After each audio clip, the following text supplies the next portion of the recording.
I want to welcome my colleagues who are here this morning and wish them a Happy New Year. Some of them I saw yesterday or have seen over the last couple of days. Some of them I haven't seen in a long time, but great to see them and great to be back here in our state's capital.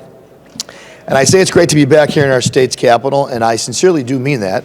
Now, if you talk to me next week or the month after, I may have a different tone, but hope springs eternal. It is a new year, and today we are here to talk about the Republican Senate Conference's agenda as we move into 2022. And it's important today, on this first day, we're back, a day when the governor will release her State of the State, that I think we put forward our agenda. Yes, we are in the minority, and we all know how Albany works. But it is important, and everyone here should know, and everyone across New York State should know, that this conference has an agenda, has an alternative to what has been coming out of Albany for the past year, 2 years, 3 years. There is an alternative to the madness we have seen. There is an alternative to a focus on criminals as opposed to victims. There's an alternative to high taxes and crushing regulations as opposed to lower taxes and more opportunities for our business and working men and women. There's an alternative to an energy policy which is going to chase more people out of here by increasing their home heating costs, increasing their gas costs, or lowering energy costs and making it more attractive, making New York more attractive for employers and New Yorkers alike. There's an alternative to having kids learning remotely, doing social experimentation in school, getting rid of advanced testing, or keeping kids in school, making sure that education is the ladder of opportunity for New Yorkers across all spectrums. So that is the alternative we are here to talk about today, that we are here to lay out today.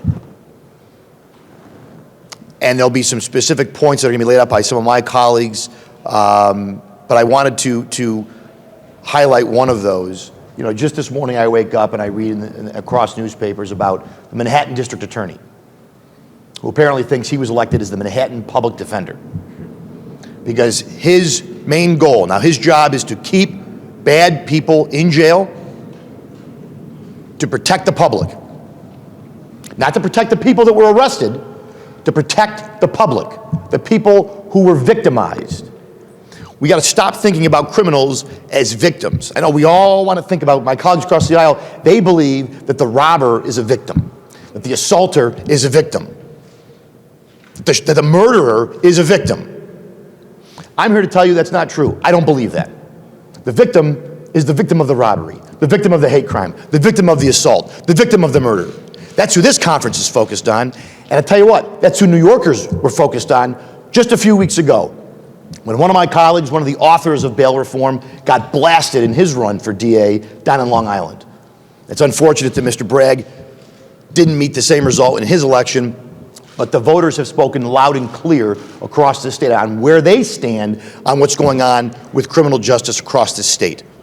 We need more DAs who believe they're there to protect the public, not to protect the criminals. And there's a host of other issues you're going to hear from two of my colleagues here, but make no mistake, this conference has an agenda. We are going to present that alternative today, and each and every day we are here in Albany and beyond. And we're going to let New Yorkers know there's an alternative to what they've been seeing under one-party Democrat rule over the past year, 2 years. So at this time, I would like to introduce one of my colleagues. She was elected with me. I consider her not only a colleague, but a dear friend, a staunch advocate when Governor Cuomo was fudging nursing home data. All of our members were standing up, calling him out, but one member particularly, the ranker on the Aging Committee, someone who's fought for seniors her entire time in the New York State Senate, Senator Serino, was a lead champion and a very loud voice criticizing the governor and his policies, and I am proud to call her one of my colleagues, one of my friends, and I'd like to call up Senator Sue Serino at this time.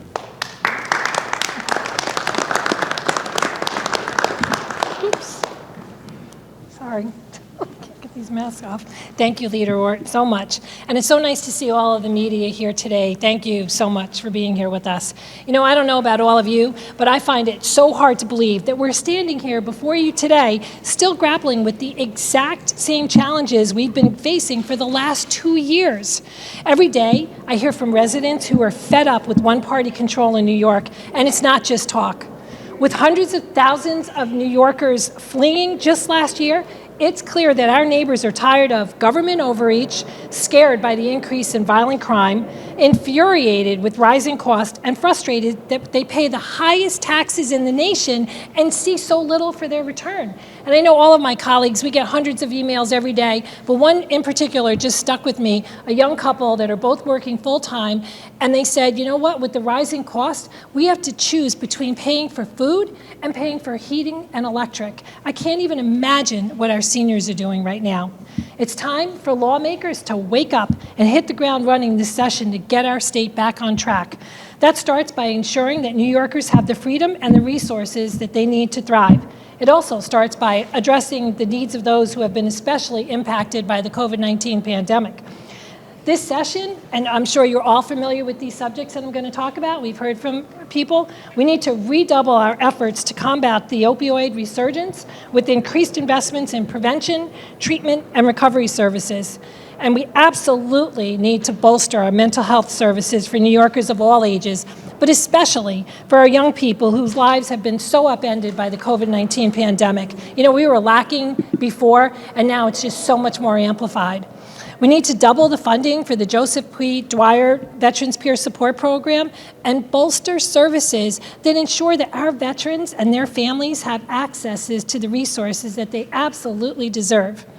We also need to increase support for aging New Yorkers by ensuring elder care communities, nursing homes, and home care services have the resources they need to provide high-quality care. You know, for the past couple weeks, I've been taking care of both my mom and my mother-in-law, who have been grappling with some health care issues, and I know, as many New Yorkers know, it seems like another full-time job.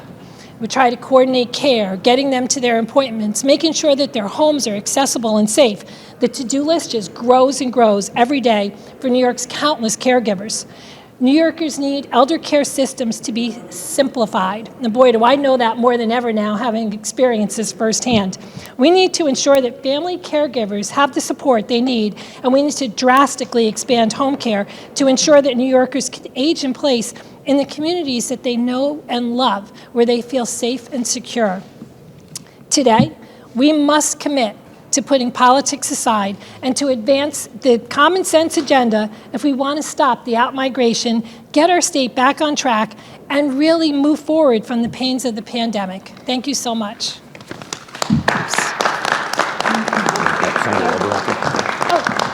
And now I'd like to introduce our colleague, Senator Oberacker, another great addition to our team.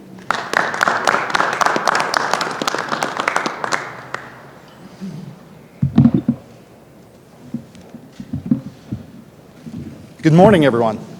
Happy New Year. And thank you, Senator Serino. And thank you, Leader Ort. You know, Leader Ort has a great vision for our state, and I look forward to working with him and my colleagues of the Republican Conference as we advance our 2022 agenda. For New York to truly reemerge as the Empire State, we need to protect our greatest asset, and that's our people. Individuals and families are moving out at an alarming rate because we lack opportunities. For the second year in a row, we lead the nation in this decline. Policies that have crippled our economic growth are the reason and the responsibility of our small businesses that are struggling before the pandemic, thanks to government red tape and overbearing regulations. You know, as a small business owner myself, I understand firsthand what we need to do and how do we reward job creators here in New York. And it starts off with that. We start off with creating a better business climate through tax credits for those that have kept employees on the job throughout this pandemic, reducing taxes on small businesses, capping unemployment taxes to help businesses get back on their feet. That's a huge issue as a small businessman working through this system. And these are just a few items that would make an immediate difference in our economic climate. We also need to improve our workforce training programs. By uniting our employers with potential employees, we can be certain that we would have a well-trained workforce, whether it be healthcare, technical occupations, or manufacturing. We need to be sure our young people and those that want to change their career path are well prepared for the jobs of the future. Finally, we need to press for universal broadband and cell phone service that is way overdue. The ruralness of my 51st Senate District. This is the major issue, the most compounded issue that I see as I travel around my rural district is broadband and cell service. And here's an interesting fact to note. I'm the ranking member on the Internet and Technologies Committee, and I don't have broadband service at my home. And if that doesn't tell you that we have something wrong with this, nothing else will. We have to move forward. We got to get serious.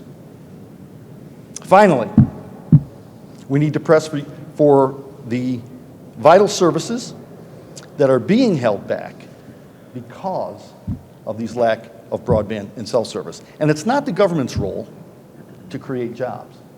I want to repeat that. It's not the government's job or role to create these jobs. However, we can create the conditions needed to nurture and grow our economy. Our conference will be advocating for policies to truly revitalize our businesses and help create opportunities across the state. Thank you. Thank you, Leader Rourke. Thank you, Senator Serino. Thank you, Senator Oberacker, Senator Serino. And again, I want to thank all my colleagues who are here today. To close, and then I'll certainly take questions.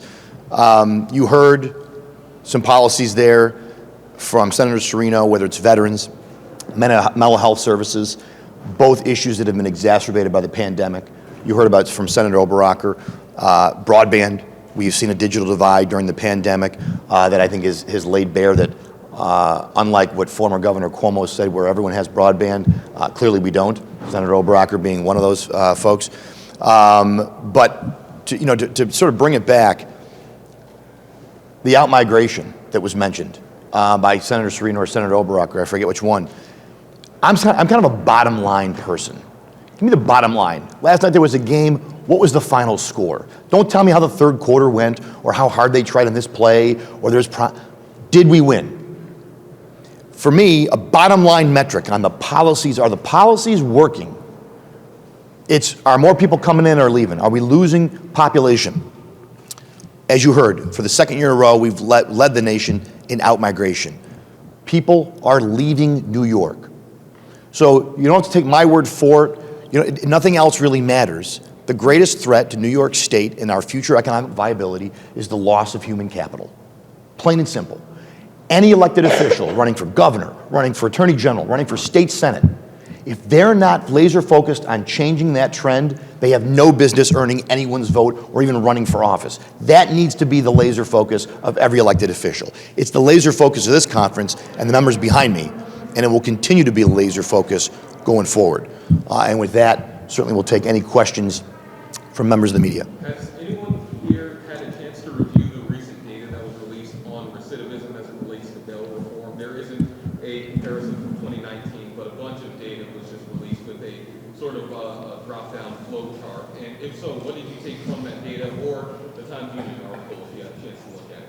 Well, the data that I saw was that we know that there's about 3,500 additional victims as a result of cashless bail. Now, I can't tell you how many times I've stood on the Senate floor and I've heard when we pass any bill, sometimes really bad bills, they'll say, if this just saves one life, it's worth it. Well, we just caused 3,500 new victims. So I don't want to hear, they may think that's a statistical insignificance for for the proponents of cashless bail. I don't think it's insignificance, statistical or otherwise. And I'm sure if you talk to the 3,500 families of those victims, they would agree with that. So that was my big takeaway, was that there's no doubt this has created more victims. The goal of every legislator, every elected official, should never be to create more victims. Is that like a price that we're paying to be more socially just or more woke, that, well, you got to break a few eggs if you're going to make an omelet? I don't look at it that way. Maybe they do, but this conference doesn't. So that was my takeaway from some of that data that I saw. I will admit, I have not done a deep dive on all the crosstabs and all the different aspects, but I did read the article. That being said, what are you expecting to hear during today's speech, and what would you hope to hear? I don't know if they're the same. I'm curious. Yeah, we'll be available. I obviously will. I get a front row seat to the speech, and so I don't know if what I hope to hear is what I will hear. We'll see. Hopefully, there's something in there about being open to changes on bail, on judicial discretion. Hopefully, there's some information or some positive things in there about how we're going to lower energy costs in the state of New York, how we're going to keep people here. The governor once represented my region of the state, a rural area. Hopefully, there's going to be talk about helping our farms, who are facing a very gargantuan decision this month. Hopefully she'll just say it's not going to happen. So I want to hear, issues like that: farmers, public safety, economic, the economy. When is the pandemic going to end? Meaning, when is our approach to this going to end? 'Cause I think that's a real concern now as we're in the Omicron post-holiday surge. But I think there's a lot of hope that as we move in to the late winter, spring, we're going to be out of this. The question is, when electorally, when governmentally, when politically are we going to be out of this? When are we going to start to have leaders talk less in terms of fear and more in terms of, keeping people calm and sort of talking about it? I mean, even the other day you heard the governor sort of mention hospitalization rates. She started to question, we use these hospitalization numbers as sort of the be-all metric. Now she starts to say, well, maybe those people really aren't there for COVID. Maybe they went there for a broken arm and they were tested, because they have to be, and they had the sniffles. These are things that our conference has been saying for months. So, that's why, that's where this conference stands. So hopefully we'll hear things like that. She has been a little bit less, she has teased less of her speech than her predecessor used to. She did talk about term limits. This conference has supported term limits every year I've been here. We've pushed. Senator Griffo, who couldn't be here today, has sponsored a bill that would introduce term limits since he's been in the state Senate. This conference will continue to support those. My colleagues across the aisle, I don't know where they stand on that. And we'll see, because we, of course, as you know, have to pass it through the legislature 2 successive times for it to mean anything. So she can put it in the speech. That's great. But let's see if there's any push or heft behind it. Senator, do you think that the term limit proposal should apply to the members of the legislature as well? I've always supported it across the board. I think that there was always a question about what is the right term for a legislator versus an executive. They serve 4 years, so maybe 2 terms, whereas a legislator might be 12 years or might be a different number. So I think those details, different people can agree on or disagree on those details. But yes, I support term limits across the electorate spectrum.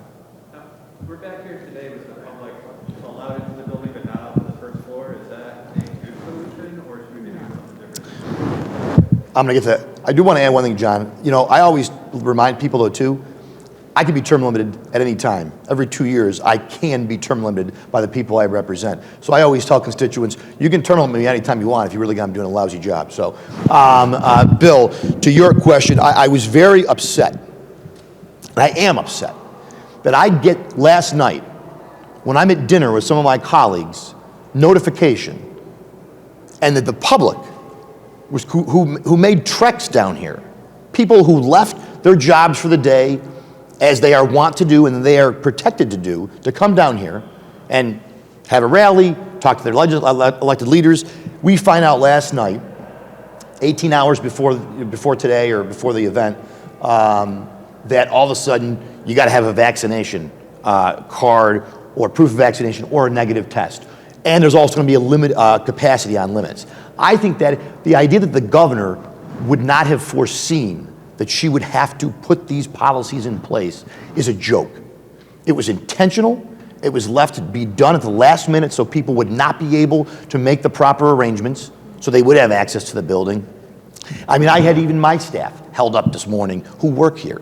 It is just, it's a complete cluster, and I'll just leave you to fill in the blank. And it really is just disappointing to me. She's been the governor for several months. This should be an easy logistical thing to be able to address in advance. If those were the rules she wanted to do, that's fine. Put them out in advance, and then the public and the members and the staff would all know. We had to have reporters brought in here today because they couldn't get through security. So it really is not the best, look as far as efficiency, transparency, or anything else as far as that goes. Senator, what do you make of the redistricting process so far, and what would you like to see from the legislature going forward? Well, I'm about as disappointed as I am with the last question on redistricting. Look, here's the truth. This was a new process that was set up many years ago. The idea was to take some of the partisanship out of the process by which we get maps. Unfortunately, and I really mean that sincerely, it does not appear the IRC has been able to do the job, whether they were unwilling or unable to do the job that they were created to do, and that our conference expected them to do, which was to create one map that had some kind of consensus from both sides. There's no doubt that my colleagues across the aisle and Nancy Pelosi and her allies in Washington, D.C., whose majority hinges on some of these redistricting maps, they want partisan maps for New York State. What I will tell you is that this conference is focused on issues that matter to New Yorkers, whether it's criminal justice, whether it's the economy, whether it's the pandemic, whether it's infrastructure, whether it's our farmers, whatever the issue might be. I know this conference is on the right side of those issues that matter most to New Yorkers right now. And no matter what they try to draw, they can't run from their record the past several years, and we will be running competitive races across this state come the spring, the summer, and into November. And I think we're going to have a great November, no matter what map they try to draw, no matter how gerrymandering or partisan they make the map, no matter how much they want to not listen to the will of the voters. You saw what happened with Proposition 1, and what happens a few weeks later, the governor signs a bill actually thumbing her nose at the will of the voters. So when they talk about listening to the voters, they're full of it. They're absolutely full of it. They listen to their voters, I guess, maybe some of them, because the voters overwhelmingly defeated those ballot propositions. Overwhelmingly. Wasn't by a little, wasn't close, it was overwhelming. And yet they seem intent on dismissing the will of the voters on that, and obviously dismissing the will of the voters, because don't forget, the voters created the IRC. That was created by the voters. They wanted to pick their politicians, not politicians to pick their voters. And it seems like my colleagues across the aisle, for all their bluster over the years, are going to go right down the partisan map drawing road. But we'll see where that goes. Our conference will be ready, whatever comes out of it. Last question, Senator, which of the issues that you discussed today do you think have discussed any of them in the majority, or do you think have the greatest chance of getting some support? Because obviously we need that. Sure. Yeah, obviously today's the first day, so no, we will have these discussions. I'm not going to pretend the majority. I mean, there's two things going on when it comes to criminal justice or the cashless bail situation. So you had one of their members who ran for district attorney and literally took down the whole ticket because he was the author of bail reform. That's a fact. That's undeniable. The former county executive of Nassau County said as much. Then you have members in their own conference from the city and other parts that are saying, we're not going to touch bail. So they're going to have to make a decision. Do they care more about those who are career criminals and who can go in the revolving door, or do they care more about their colleagues who represent areas where this is clearly not popular and the results of it are clearly not popular? So that's an issue internally they have to tackle with. Our position is very clear, and has been clear from day one. Everything we said would happen has happened. So our position hasn't changed. Obviously, we welcome changes in dialogue around the issue, and there are some mayors and DAs that have, and police commissioners that have said as much. Whether they listen to them will be a question I think New Yorkers should pay attention to and will pay attention to as the year goes on. Thanks, guys.